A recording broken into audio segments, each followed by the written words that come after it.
আপনাকে যে পাই না সেই জন্য হয়তো বা আমাদের কাছে একটু গ্যাপ মনে হচ্ছে আসলে। যদি এখন আপনার কোথাও থেকে অফার আসে, আপনি অবশ্যই তো পারফরমেন্স করবেন। নিশ্চয়ই, কারণ একজন শিল্পী কিন্তু পারফর্ম করতে, গান গাইতে সবচেয়ে স্বচ্ছন্দ বোধ করে আমি মনে করি।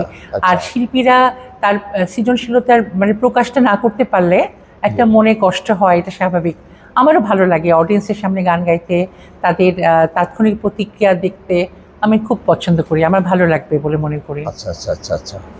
আপনি, আমি যতটুকু জানি, যদি ভুল না হয়, যে আপনি অনেক কি বলবো এটাকে, বড় বড় একটা শিপ পারফরমেন্স করতেন শিপের মধ্যে।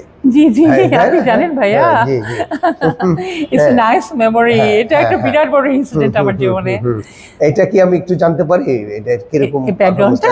আচ্ছা আচ্ছা, এটা আসলে শুরু হয় 1992-3 থেকে। আমার এক খালা, মানে আমার খুব ক্লোজ এক আন্টি, উনি পর্যটন কর্পোরেশনের উচ্চপদস্থ কর্মকর্তা ছিলেন। তো উনি আমাকে তখন ইন্ট্রোডিউস করাই দেন যে তুমি জাহাজের প্রোগ্রামগুলো করো। তো প্রত্যেক অলমোস্ট এভরি উইকেন্ডে মাসে 4টা বা 2টো করে আমার শো থাকতো। হোল ডে, মনে করেন সকালবেলা শুরু তো জার্নি, বাসায় আস্তে আস্তে সন্ধ্যা হতো।